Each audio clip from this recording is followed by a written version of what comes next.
Hello, my fellow fans of the small. I'm Laura Blair, and this is Tiny Worlds, Big Stories.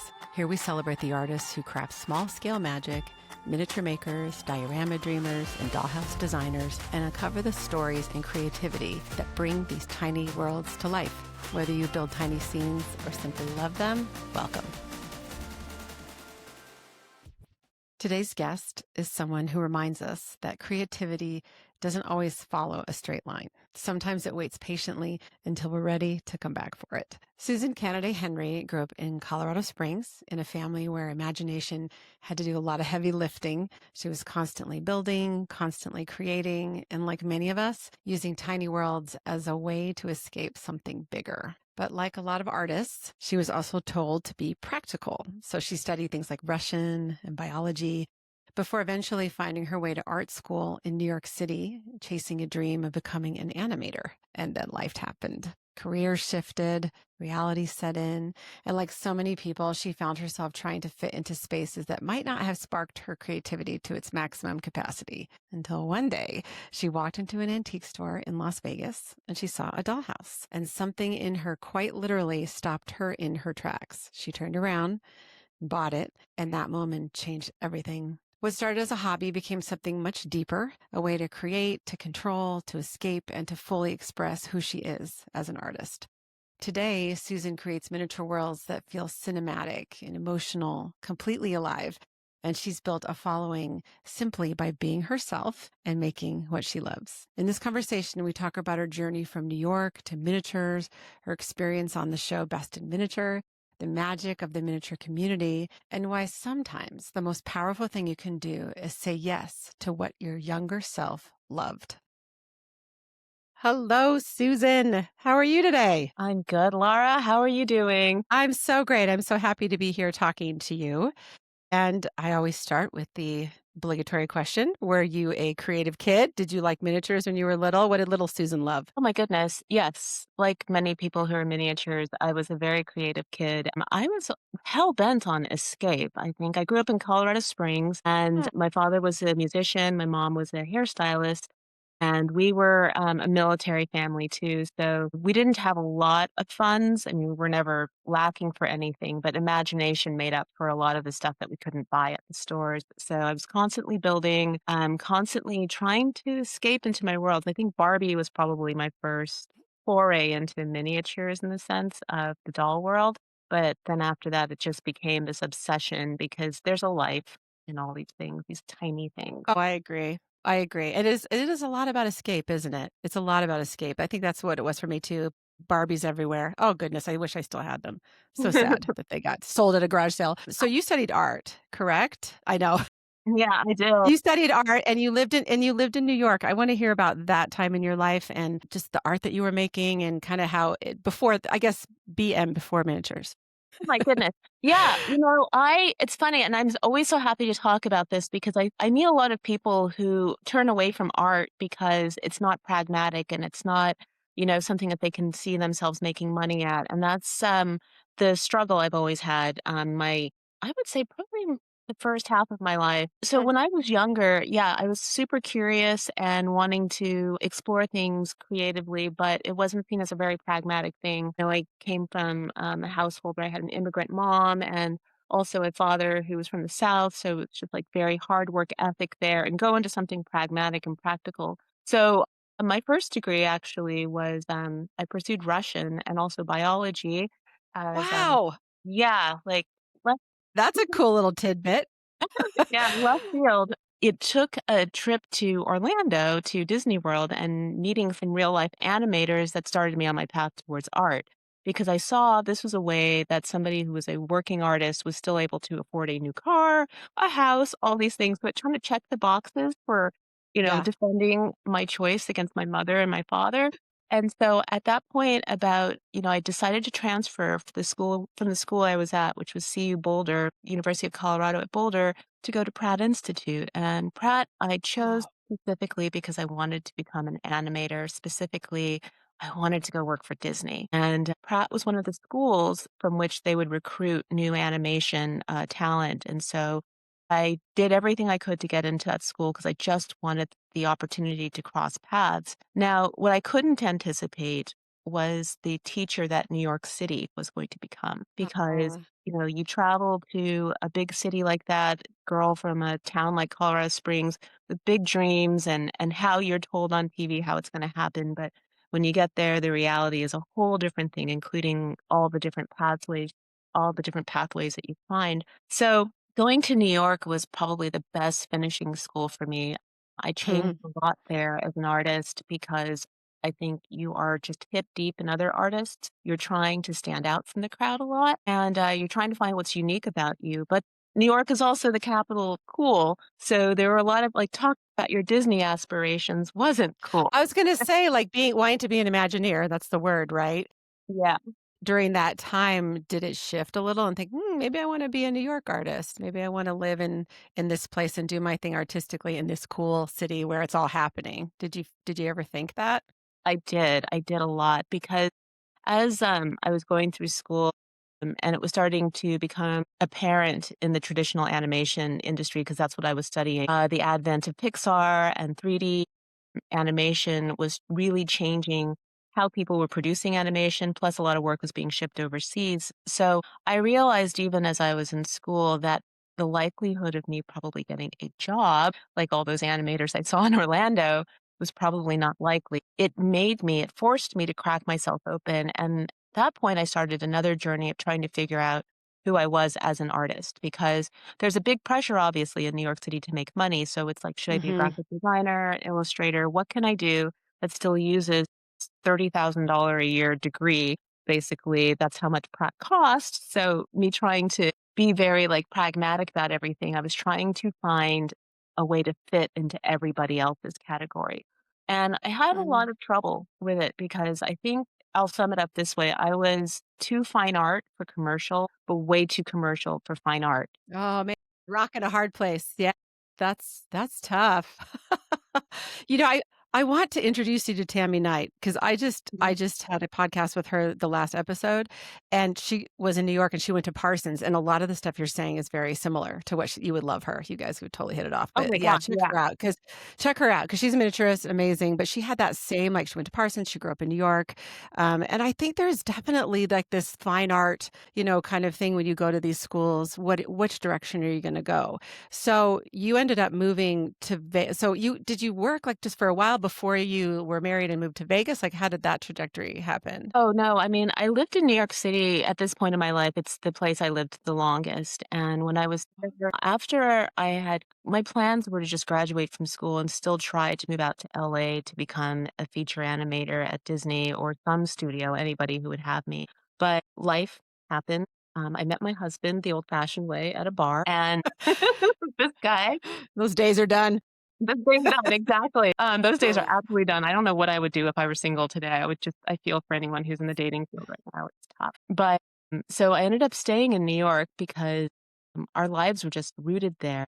And as I was transitioning to try to find my identity as a working artist there, so I worked in graphic design and commercial illustration for clients that ran the gamut from toy to cosmetics to interior design and never really feeling like it was something I had planned. It was a very reactive sort of thing to realizing the, disappearing work in my field of animation, and just realizing, like, you gotta eat. So a lot of that art career was supplemented by, side jobs or freelance gigs for whatever I needed to do, and I found myself dissatisfied with that because it wasn't a pure expression of who I was. I didn't have the luxury of being able to be a New York artist as, some people who have patrons or maybe better financial backing. And it all always comes down to money and these things. I think it is important to tell people to follow your heart, but at the end of the day, the electricity bill still needs to get paid.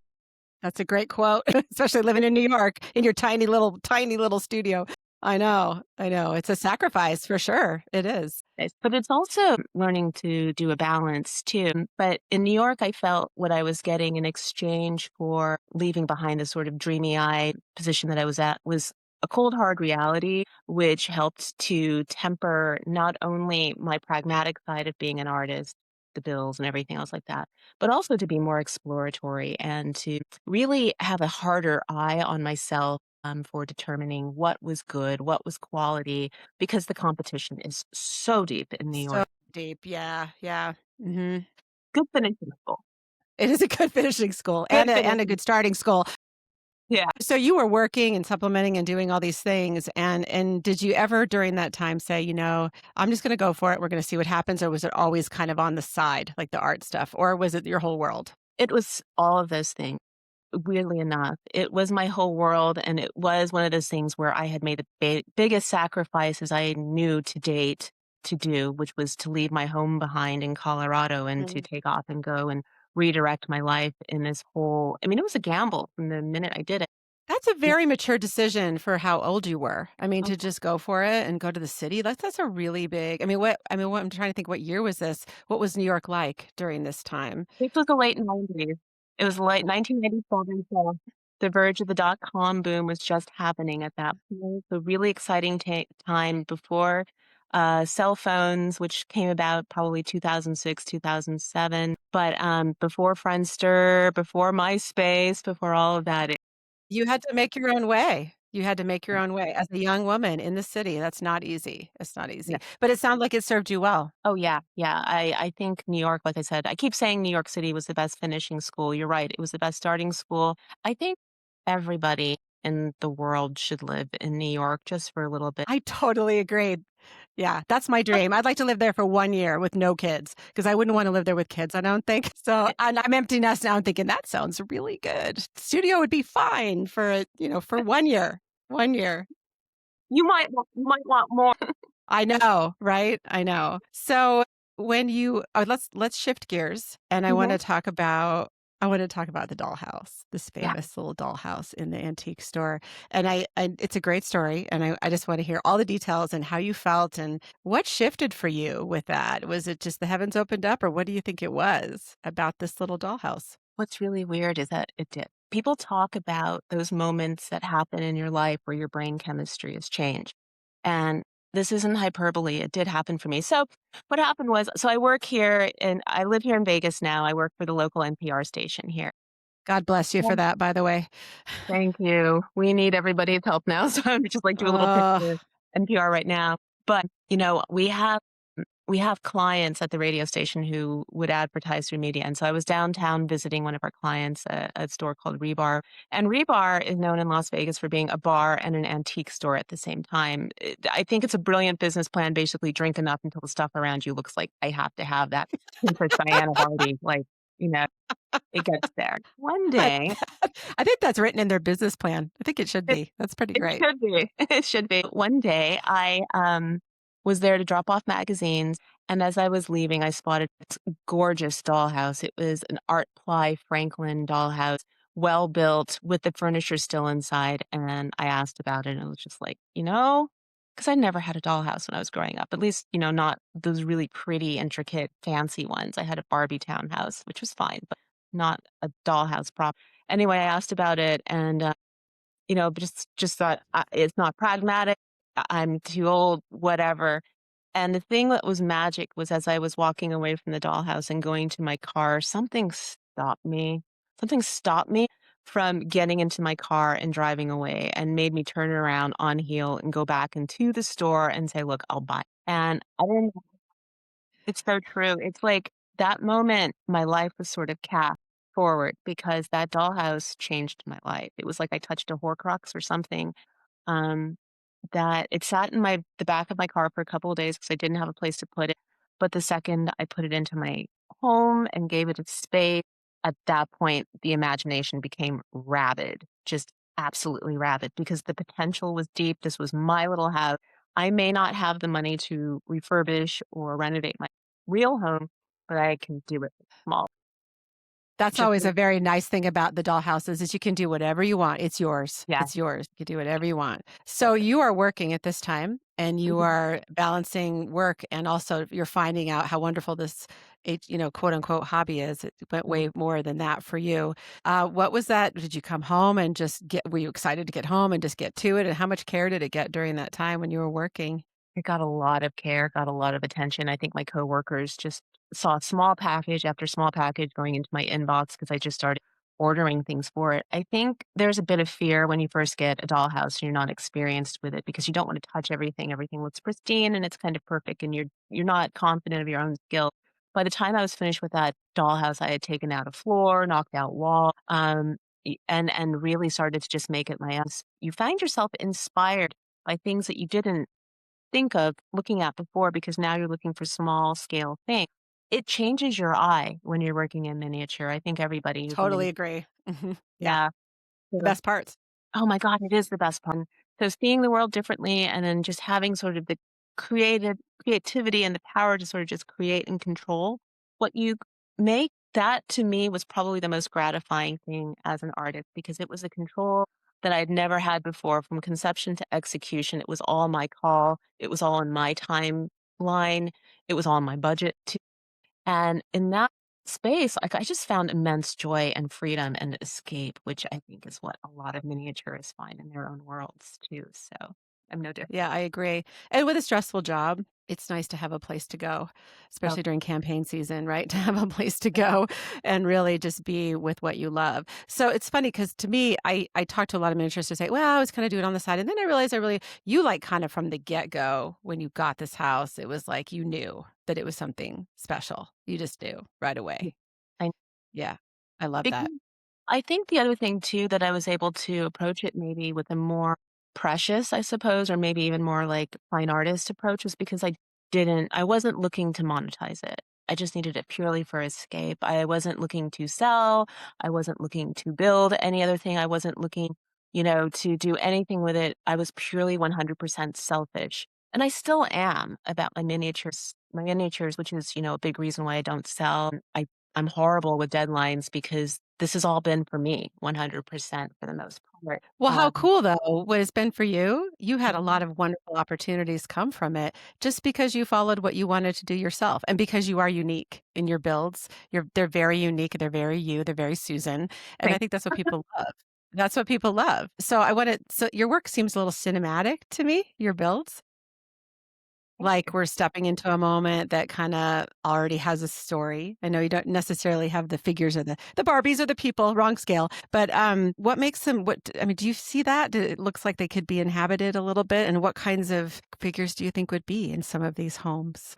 Well, I think the thing that I do to give the illusion of life is lighting. I think lighting is one of the most underestimated forces in miniatures. I think a lot of people are afraid of electrical and don't want to dive into it, understandably, because you can overload a dollhouse. I've done that many times. I've not started a fire yet, but, I do think that it's worth the trip into lighting, whether you do LED or whether you do incandescent. I prefer incandescent because I like the glow. To give that illusion of life, which I borrow from animation, and I also borrow just being in New York City and your eye getting trained to it, lighting is everything. I think it's what creates the cinematic effect for my work. It's what elevates it to a different level of other people. And other people's work is really great, but I think for me, lighting makes a huge difference. And then also the second thing would be that I'm not really restricted by like I've always thought there were like three categories of dollhouses. There were Victorian, traditional, and then there was like modern farmhouse people, and then there was like the other group. And I belonged in the other group of people who were coming up with frosting coated houses or things that look like they were out of some sort of holographic sticker collection. To me, it was more important to explore different materials as well as different philosophies for each house. And right now I have 26 houses. Oh Think my I'm god! yeah. So So it's an Imagineer effect, it is. Susan. It is. That's what it is. It's your stuff that you had even before you started this whole thing that has seeped into your work and made it so special. I think that's what it is. I really want to hear about the candy house, speaking of holographic sticker and how that came to be and the attention of it and all the fun things that came with that. Oh gosh, the candy house is my baby. That is my little girl. She was my second house after the first house. She's in Greenleaf Arthur, which I think a lot of people have that house. I just knew I wanted my second house to be a pink girly house. I've Mhm. had conflicts and issues about the color pink, but I think it's because deep down inside I really love it. I really love it. One night as I was working on this pink house, it just wasn't hitting it for me. I was looking at it, it still looked flat, it still looked kind of boring. And I don't know, it was after maybe a couple of glasses too many of wine, and it was also the pandemic, so we were all at home drinking if we were lucky enough to do yeah. The idea of the frosting actually came from Pinterest, and, once that went down, it just became this whole thing, and the philosophy behind the house, which is why it's so magic, that it's based on a permanent birthday party, it's based upon just celebrating, it's about every sort of little thing you kinda wanted as a kid. Maybe this also reflects my own background, it's like that was very humble, where you could just get whatever you want. It was like the ultimate it's a permanent birthday party, and that house to me has had it holds a lot of dreams. I have had at least at this point about 7 people offer to buy it, and I am not Or yeah, ready to sell it at all because there's a lot of personal stuff. Like, I took time to, like, write personal messages on the bottom of the house, which I'm only sharing with you right now. Now everybody else is I love listening to this. that. I love that so much. No, because that's you, that's your secrets. Those are your secrets Well, in this this is what happened. birthday house. So this house, I was heartbroken. And I don't want my coworkers to know this, but I was heartbroken because we did an article on miniatures on our magazine, and because I work at the station, I can't be covered because it's a cross interest. But it really hurt me because I felt like I'm doing really cool stuff, and I had written on the bottom of the house. So if I do end up giving this house to anybody, they'll see on the bottom of the house I wrote, "I want to be seen. I want to be seen." And it was like the wish I put onto the house. And then I can't explain it. Best in Miniature came along literally, like, months later, and, Yeah, you put it out there.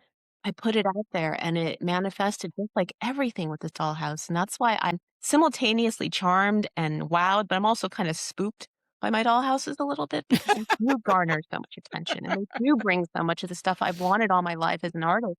Like, they're just bringing it. I'm not really trying, I'm not really working too hard except for just being myself and doing what makes me feel happy, but it seems to be conjuring some sort of weird, like, universal energy or something from God or whatever people believe in that it's Yeah. given me opportunities, even like sitting here talking to you, like this would not have happened if I still stayed an illustrator or a graphic designer. It's Mhm.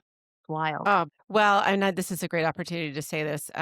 You see other people and you're really, really good about sharing other people's talents, whether, and we're going to talk about Guild School and all the IMOMA and all the things, but whenever you encounter somebody that you think has great talent and is putting things out into the world, you recognize them and you make sure people know their names. I mean, I have learned quite a few artists just from looking at your account, just, wow, who's this? Who's this? And you see people. So I think sometimes the people who want to be seen are the best at seeing other people. So that's a really makes me emotional. It's a pain in the heart that I think only people can understand if you're sort of in the same way. Everybody wants to be seen, and that's I love that that has brought you so many wonderful things in this community. So what do you think it is that makes people lean in and really whether they do miniatures or whether they just appreciate them? What do you think is happening there? I know it's happening with you because this is like this magical thing, but just, Jane Doe out there going to a miniature show who wants to just take it all in. Why? What is it? I think it's equal parts, and I don't have a practiced answer for this. I think it's pure childlike wonder, for one. I mean, to have something so tiny is a thing of awe. Also, sort of like the same way we kind of anthropomorphize animals to make them more relatable to us, a miniature version of anything is going to be more relatable to us. We recognize a small record player, we recognize a small coffee, and it just sort of plucks those little strings of things that we think are familiar to us. It's hard to explain. It's hard to explain. I don't know what it is that triggers people, except for maybe just the fascination of seeing things just so Shrunken down. It is kind of crazy if you think about it. Yeah, yeah. small. Do you think the whole thing about working small, there's an issue also of control and freedom? For the people who do make miniatures, there's something that's so special about that. For me, it's definitely a control thing. I feel little control in my life. I'm starting to feel out of control of my miniatures too now. 26 all health is a little bit. But I do think it's a control thing. I do think it's an escape thing. I do think I have said before that being a miniaturist is like a cross between being an interior decorator and God. It's an extreme power to have when you can, yeah, narrate what's going on in this small space, because that small space is just a reflection of this space here, what's in your head. And anything Yep. that allows us to walk through in any way, maybe it's something that's unusual, it's something that a lot of people are going to respond to. But I think a specific type of person who becomes a miniaturist responds it in a way because I think people who are miniaturists actually are really big thinking people. I think they want, yeah, they want to see the big things in the world that they manifest in their miniature. You'll find that people's miniatures match their personality in in a lot of ways, and you can tell a lot about somebody's personality by what it is they choose to miniaturize or what it is they choose to work I will tell you the candy house is what drew me to you. I'm like, "Who is this person with on. this fabulous" what'd you say? A birthday every day. What is this? And that says a lot about your personality, but it goes so much deeper than that, which is really cool. So I wanna talk about Best in Miniature. That was kind of incredible. Yeah. But you had a really strong visual point of view when you came in, and you are because you're in that other camp that you talk about, it's so special and unique to your own work and the time that you take to make these things. Was it hard to go in there and, like, the technical precision, the pressure of the competition, the time? Like, tell me about that versus your personality. Best in miniature, honestly, was hell for me. And I was there the shortest. Kinda wondering. Yeah, it was, I mean, the best thing that came out of it obviously were the people, because those I just I had no business on that show, honestly. Oh, don't say that, don't say that, because you Oh, were that really that a catalyst. You've been a catalyst for the stuff after, though. I guess that's Like, true, the yeah. whole you getting them all together in Vegas to talk to Thomas Minish, like, all of that Yeah, was you. that was I mean, so they mm. needed they needed that personal component, so you needed to be there. I'm sorry, interrupt. Go, keep going. Okay, so it was hell. Let's go. But well, it was super exciting because I'd never done anything like that before. I mean, I've worked in film, I've worked around media and stuff like that, but to be on the other side of the camera is a whole other thing.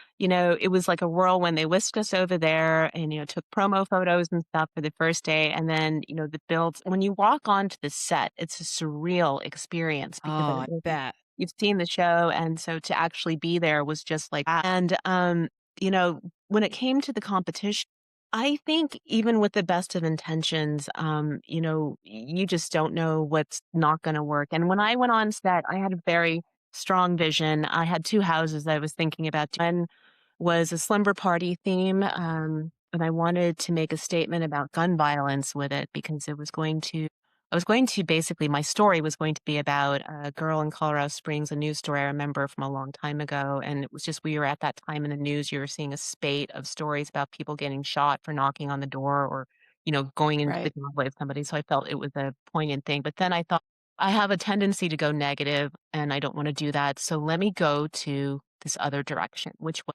what they call the utopian deco house, which I call the Xanadu house. Okay, by the way, Xanadu, I go with that because that is the best roller skating movie of all time. Terrible movie, but man, I loved it. I wish you could have kept that title. That's the best title.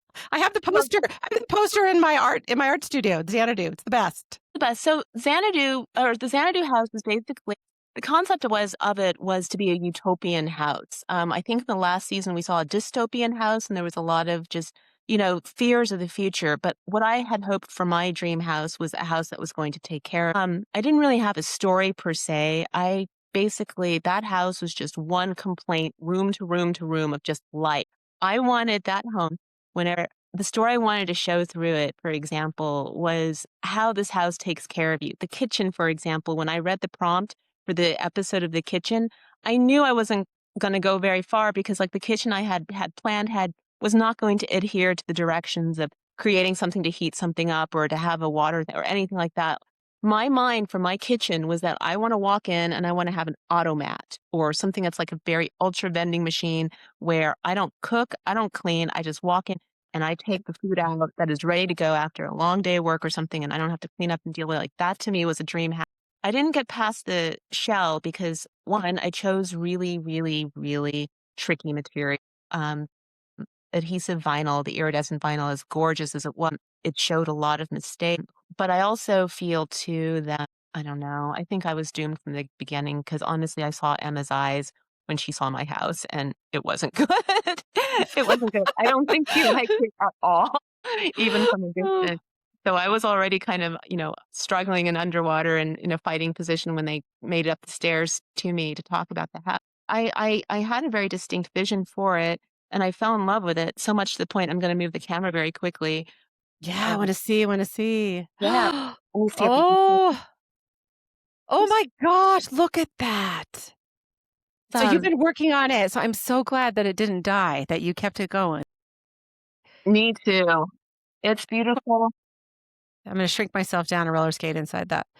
I'm looking forward to sharing it with people. I've been promising to put it online and everything, but honestly, again, with work and stuff, I haven't had a chance to. But that's the exterior. It's much different looking than clearly what it was going to be on the show. But oh my God, the light show on this thing is incredible. It's gonna be a hit. It's gonna be a hit. No, Yeah. because I think a lot of people identify with that. What woman doesn't well, I guess I say that, doesn't wanna come in the kitchen and go, "Yeah, dinner's done. I'm tired." That's what I want. I mean, who doesn't want that? I guess people love cooking, and that's not me, but I think that's pretty valid, a valid point. So, do you think these competition shows cater to a certain kind of maker in terms of their style and their speed and their tools and all the things? I think they do. And that might sound kind of cynical coming from me, but I believe these shows are created with an eye on obviously building an audience. And so you want something that is going to appeal to everybody. Now, the finalists for my season, it was Lance and Elliot and Tiff. They all had three very different styles. But at the end of the day, though, they still had the common thread of a story that was weaving through. And I think for most people, on these reality shows, and truthfully, I haven't watched them all. Like I've watched all the seasons of Best in Miniature. I haven't seen like the new ones coming out of the BBC yet. With, um, even Hannah Lemons. She's been on one. She's amazing too. I haven't had a chance to watch that. I think what they're looking for is to try to capture that magic that miniatures have. And they want to have like an everyday sort of appeal to everyone so you can relate to it. I think that's probably what's most important for television or any of these craft shows. There's always space for somebody who is kind of eclectic and out there, but even at the end of the day, the eclectic people have to land it back at a place where even grandma can enjoy. Yeah. It's TV, man. I mean, you gotta that's what's so cool because I have watched the BBC.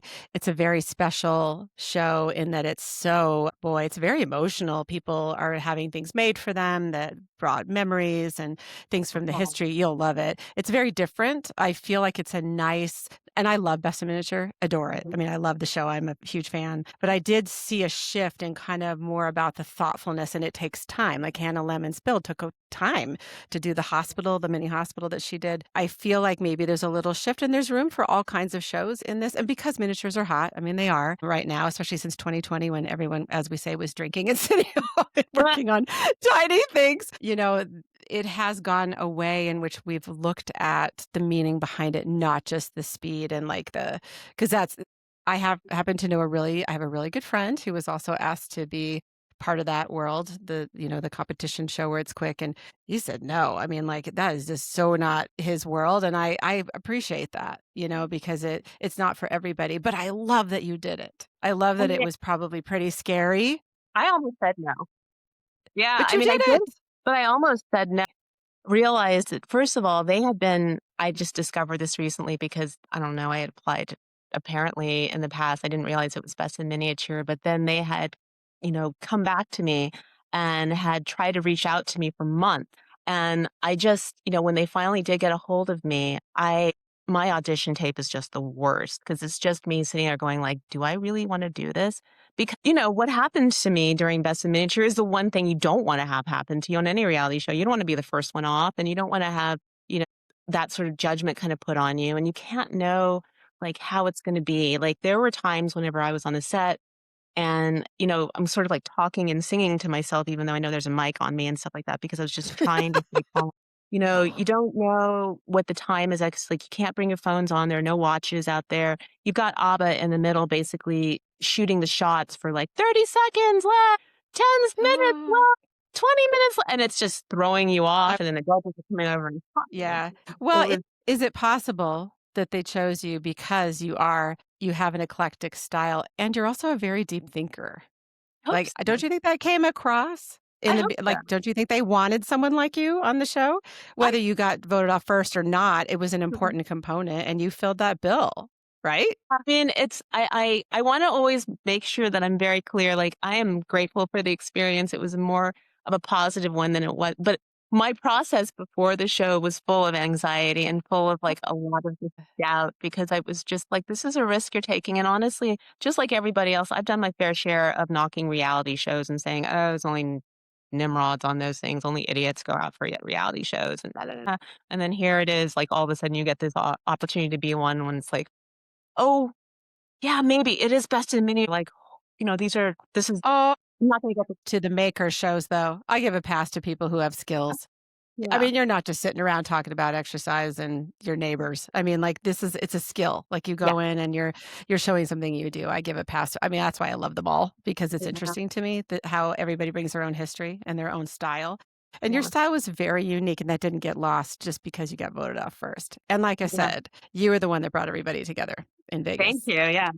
We're just gonna finish the best in miniature with that. Yeah, I mean, I will say this one thing. I just wanna tell everybody because I have read their comments, like, the small ones I've seen on Reddit, and I know that somebody's uploaded the show to YouTube and stuff, and I've seen the comments there, and I apologize, first of all, to everyone for saying koala bear. I know it's a koala now. I didn't know that. But I have seen from the comments, they're all the same. It's like people were curious about the house, and I'm grateful for it.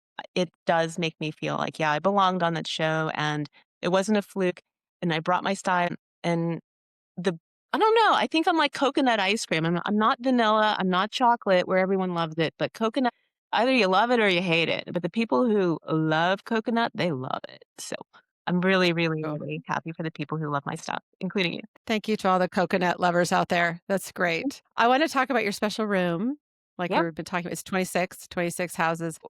You got the you got this space, and I know you said it feels like an escape to you. When you Mhm. get in there, I'm curious because as a maker, do you just get right down to it, or do you piddle and kinda do stuff and clean up, or do you just go for it? Because I know your time is precious with as a working person. I don't think I'm really mastering it, but I thought when I do, I mean, I feel like I'm still not mastering my time. It depends. Sometimes there's a house that takes all my attention. Right now, it's my Southern grandma. I created a home that is based upon the grandmother I never knew from my father's side, and my father is, African American from the South. So there's a lot of tones of the church in there. So I'm in that a lot. Normally, when I come into this room, it is a wash of just physical relief because even the Ah, smell of it, like, I can smell the chemicals from the paints and the glues, and it's like it's transportive that where it does get unrelaxing in any way is, of course, I think a lot of people it's the social media part, it's like keeping up with the posts and stuff I can't do.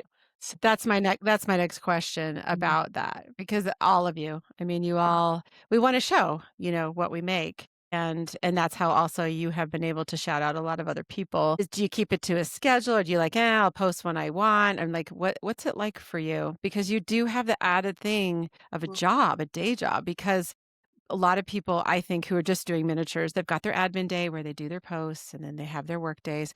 You got all 3. How do you balance that, or do you? Right now, because of my job, and for those of people who are not familiar, I work, like I said, an NPR station, which we go on a model of fundraising from our listeners. So I'm always in fundraiser mode. Fundraiser modes means anytime I think you're pursuing money or any sort of field where whether it's sales or fundraising, Mhm. it requires a lot of attention, a lot of focus, which makes me sad because I'm neglecting my miniature. For social media, I think what it is about it for me is that fear of FOMO. I think people have some like there's all sorts of things you read on social media, like you should post 3 times a day, and to build your account, you can do this. No, no, no, and that's an immense amount of pressure on anybody who's online, and it can take the joy out of what you're doing. And I'm really cognizant of it. So whenever it starts to feel like it's too much, I just give up. I just don't bother with posting because the end of the day, the good stuff still comes to me. I mean, how am I sitting in this interview with you? I wasn't posting every day. It's because the work needs to stand out. The work needs to stand on it. So, if anything, I would tell people about social media posts, just make sure whatever you post is really good. Even if you don't post again Yeah. for another 2 months, make sure that the last post you did was super quality so that it can stand alone. and act as like a library for you as opposed to like a newspaper for you on what's going on. Mm, 'Cause, mhm. yeah, I think it's much easier to, create designed, strategized posts that way instead of being in a reactive mode, which I mean can work for some people. I mean, there's some people who create some great shorts, and I've met some great influencers who really they have their thing down for what they want to do. I can't do that. For me, it's like the setup is long, the planning is long, and then the execution is a little bit more too. So I understand. Well, and it's also, I mean, you get to do this for yourself, which is lovely because if you think of, I'm thinking some of my other guests where they're getting brands, they need to be noticed. Like there's a goal there. You know, they've got their builds, they do their things, and that's how other brands hear about them.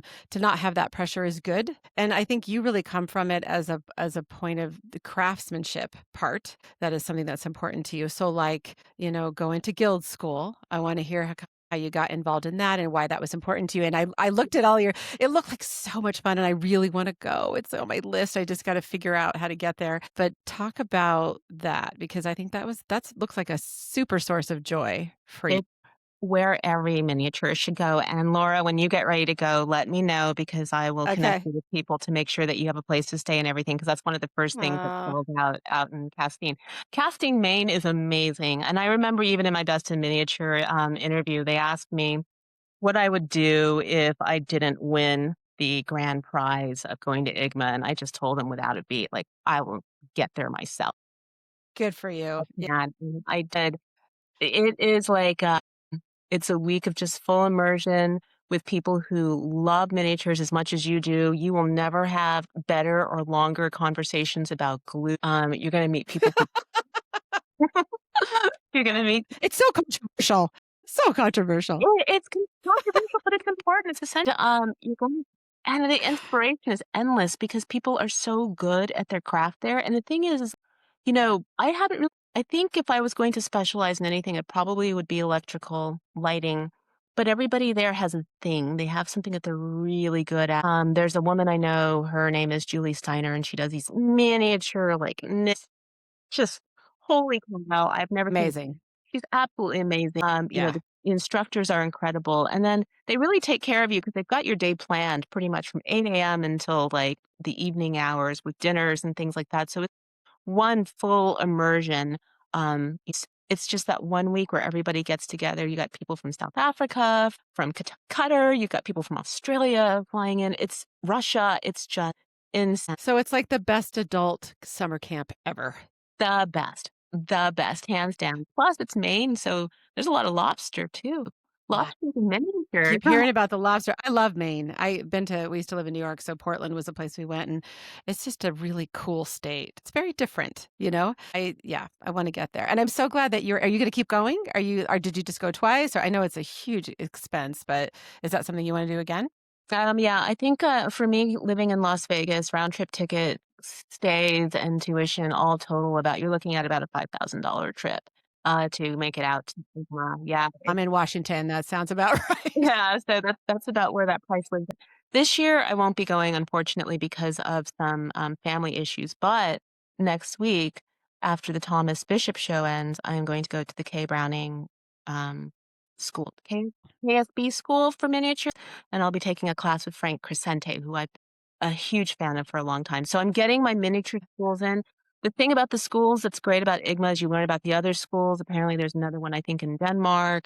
There are classes like where, the opportunities are all over there. And then, of course, learning all over the United States, there are opportunities for. What's great about IGMA is that, yes, the week in June in Castine is the penultimate week, but they also have different workshops throughout the year.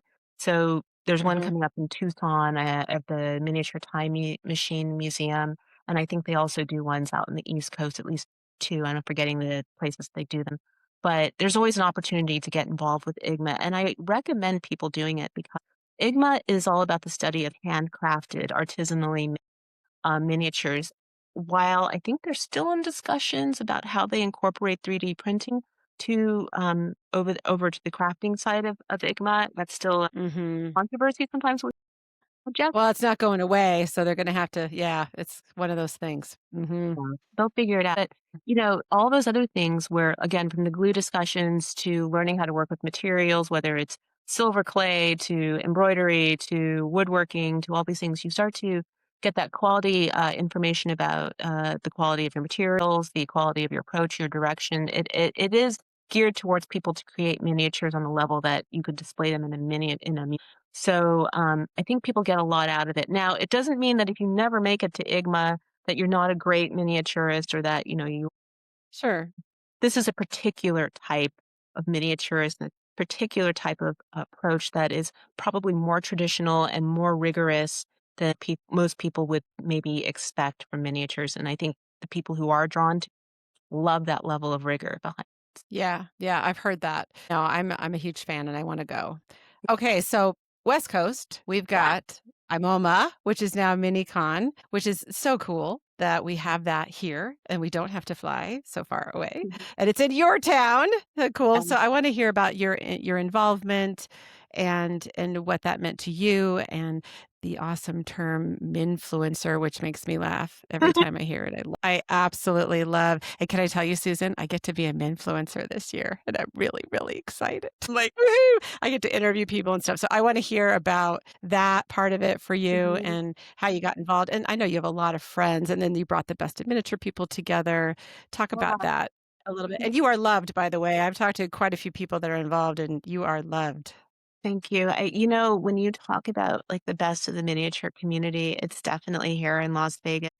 Paris, Lisa and Cindy, Paris Renfro and Lisa Hicks. And oh my God, I'm forgetting Cindy's last name. I want to say it's Garcia, but it might be wrong. These three have been established here in Las Vegas for a while and they know all about the miniature scene. And Las Vegas used to have like dollhouse shops and everything. There was very strong scene. IMOMA has emerged as a very distinct show nationally it's really known for its emerging miniature artists. So a lot of young artists or people who maybe are wanting to get into just try selling or just getting into the miniature scene are welcome there. Plus, the other thing that's great about IMOMA is the fact that it's all scale and it goes across every. It's not just dollhouse; it's a toy, action figure, bar. Like, it's the first show that's done that, Yeah. right? And the bigger tent creates sort of like almost chaotic sort of atmosphere, but people kinda like it. It fits Las Vegas, and, quite honestly, it's just a lot of fun. It's just fun. It's Vegas. It's And supposed and it did great this year, like, huge turnout. to be gangbusters. We did not expect that. Awesome. Not to What's MiniCon? I can see how people even if you're not, buying or showing, you wanna go see. It's like a museum almost, like Paris. I mean, he's my bud. I'm thinking about him with his stuff, like the miniature thing in the guitar case. Come on. yeah. People going in there and go, "What?" And that's actually a very cool thing that I can't wait to see. I can't wait to see all the people who are just getting into it, who wanna give this a go and who are fascinated with it, and you never know until you give it a go and try. Yeah, I mean, I'm really happy and very lucky to have IMOMA here, and I'm really lucky that Lisa has reached out to me and helped me with a lot of things. And when we brought, the Best of Miniature cast over to Vegas, that was incredible. It was an incredible experience for all of us. And then just, all the subsequent years after that to just be able to be part of it and to see the show grow the way it has. We've had some really interesting miniatures in this town. We've had Jessica Orick from the Miniature Time Mach oh, no, I'm thinking the Office of Mm. Collecting Things. She's been through I got to go different. see her before she went in her bus. She's in her bus now, right? Do I have Yeah, that isn't she correct? incredible? She's amazing. Yeah, we got a little beside well, Paris took me, we got a little behind the scenes, just Mhm. us and walking through, and my mouth was open the entire time. Talk about a dedication to a vision, you know? Yeah, yeah, she's got that New York background too, which is wild. It's kind of funny how I meet more New Yorkers in Vegas than anything else. But yeah, there's just this incredible energy around IMOMA. I recommend everybody to do it at least once if you haven't, Yeah. been around. And, it's not for everybody. I've heard people who have, I've seen the comments and stuff online. This is a show for people who are open to miniatures, who like the fun, kind of just sort of rowdy atmosphere that IMOMA can have. I mean, rowdy is maybe the wrong word. It's just really busy and full, and people are very vibrant there, and there's a lot of young people, a lot of young people, and that's what it gives it its really vibrant energy. I recommend anybody to come to it. It's been an honor for me to work with the people at IMOMA. I hope that I get to be an influencer whenever they need me. I hope that they still call me for a very long time. So Oh, I think they will. I think they will.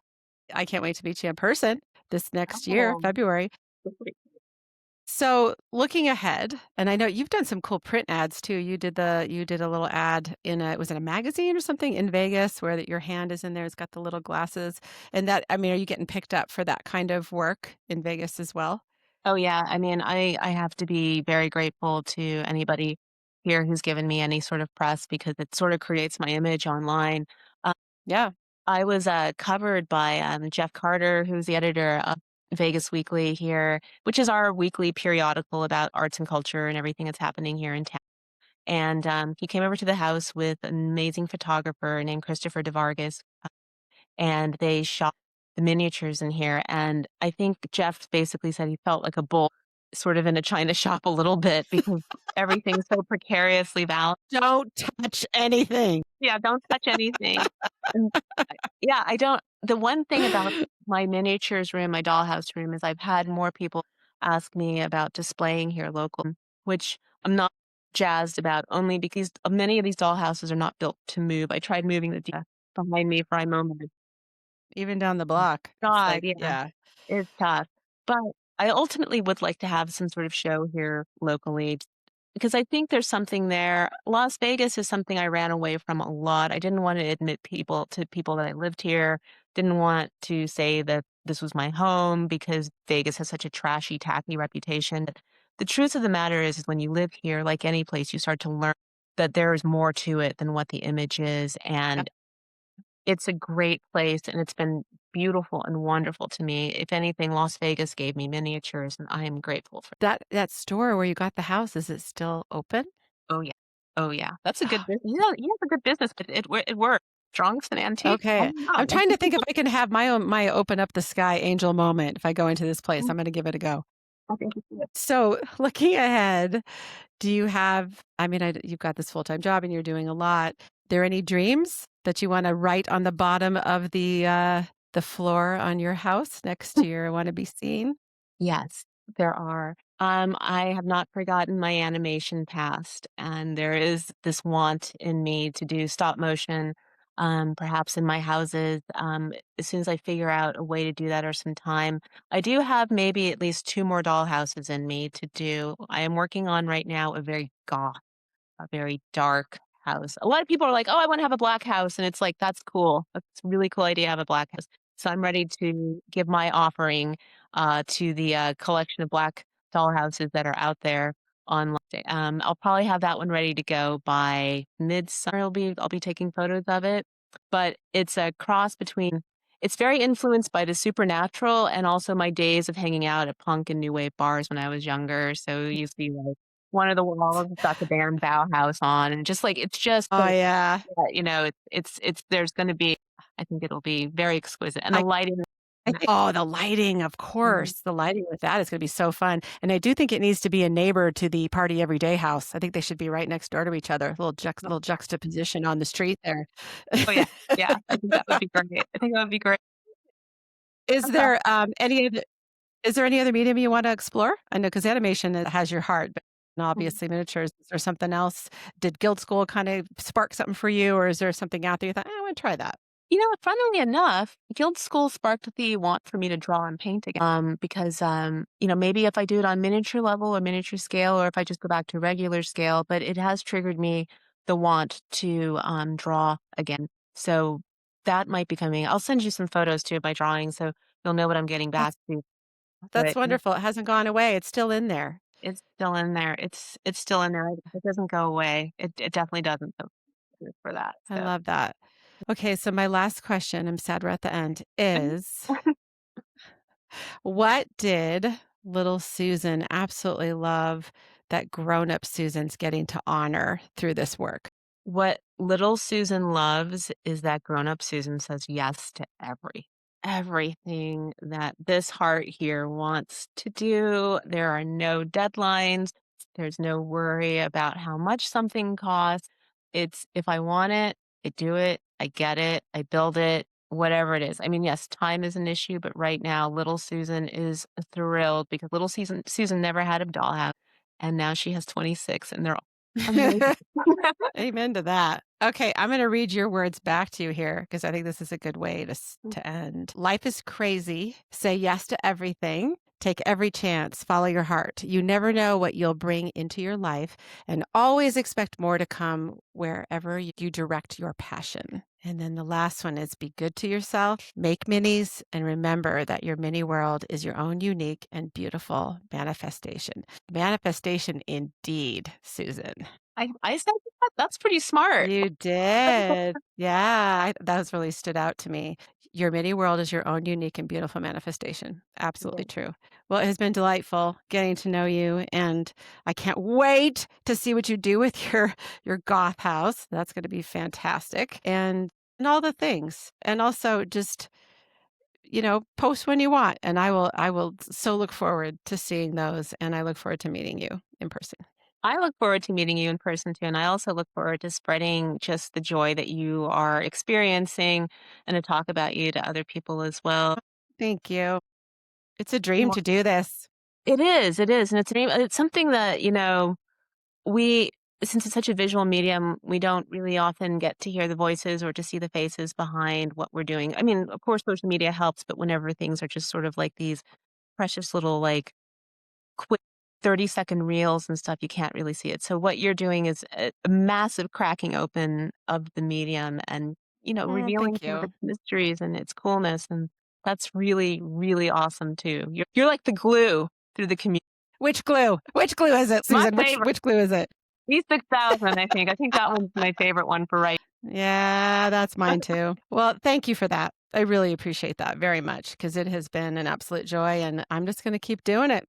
You see if I can talk to every miniaturist on the planet, and I want to see the 47 miniature museums and galleries that are in the world. It's on my list. There's So 40.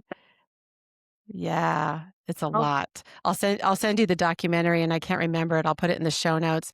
So great. It's mini something, and it talks about all of the places all over the world. Some I didn't know. And it made me just want to get on a plane, and go and meet you guys all in person. Well, take care of yourself you and too. take care, take care, take care. Those are your words. Yeah. Yes, and All same right. to you. Thank you, Laura. Thank you for creating a platform and Mm, this space for everyone to learn more about miniature. yeah. Thank you. Have a wonderful one. See you soon. All right. Bye. If you loved this episode, make sure you're subscribed on Apple or Spotify podcasts or the YouTube channel so you don't miss the stories and wisdom these incredible artists share. I'd love to see you inside my newsletter, Small by Design. On YouTube, just tap the link in the description. On Apple Podcasts, scroll to the bottom of the show notes. You can follow along on Instagram at Laura Blair Art Studio for my art and at Tiny Worlds Big Stories for podcast updates. If you're feeling generous, a 5-star rating helps other miniature fans find the show. Thank you so much for being here, and I'll see you next time in another tiny world with a big story.